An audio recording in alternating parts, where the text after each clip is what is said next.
ಸುರತ್ಕಲ್ವರೆಗಿನ port connectivity ರಸ್ತೆ ಏನಿದೆ networks NMPRC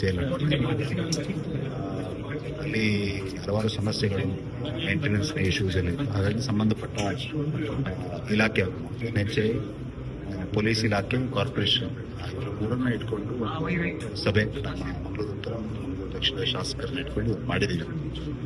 ಈಗಾಗಲೇ ಆ ರಸ್ತೆಗೆ ಒಟ್ಟು 28 ಕೋಟಿ ಮೊತ್ತದ ಮೇಂಟೆನೆನ್ಸ್ ವರ್ಕ್ನ ಟೆಂಡರ್ ಆಗಿದೆ. ಆ ಟೆಂಡರ್ ಕೆಲಸಗಳು ಮಳೆಗಾಲದ ಕಾರಣಕ್ಕೆ ಮಾಡಲಿಕ್ಕೆ ಆಗಿರಲಿಲ್ಲ. ಅತ್ಯಂತ ಶೀಘ್ರದಲ್ಲಿ ಆ ಕೆಲಸವನ್ನು ಪ್ರಾರಂಭ ಮಾಡುವಂಥದ್ದನ್ನು ಈಗಾಗಲೇ ಸೂಚಿಸಿದ್ದೇವೆ. ಅದಕ್ಕೆ ಸಂಬಂಧಪಟ್ಟ ಹಾಗೆ ಕೋಆರ್ಡಿನೇಷನ್ ಮಾಡಲಿಕ್ಕೆ ನಾವು ಪೊಲೀಸ್ ಇಲಾಖೆಗೂ ಸೂಚಿಸಿದ್ದೇವೆ. ಜೊತೆಗೆ ನಾವು ಈ ಒಟ್ಟು 33 ಕಿಲೋಮೀಟರ್ನ ಸ್ಟ್ರೆಚ್ ಏನಿದೆ ಅದನ್ನು ಕಂಪ್ಲೀಟ್ ಅಪ್ಗ್ರೇಡ್ ಮಾಡುವಂಥದ್ದಕ್ಕೆ ಈಗಾಗಲೇ ನಾನು ಕೇಂದ್ರ ಸಚಿವರ ಹತ್ರ ಮನವಿ ಮಾಡಿದ್ದೆ. ಅದಕ್ಕೆ ಸಂಬಂಧಪಟ್ಟ ಹಾಗೆ DPR ಮಾಡಲಿಕ್ಕೆ ನಮಗೆ ಅನುಮೋದನೆಯೂ ಸಿಕ್ಕಿದೆ.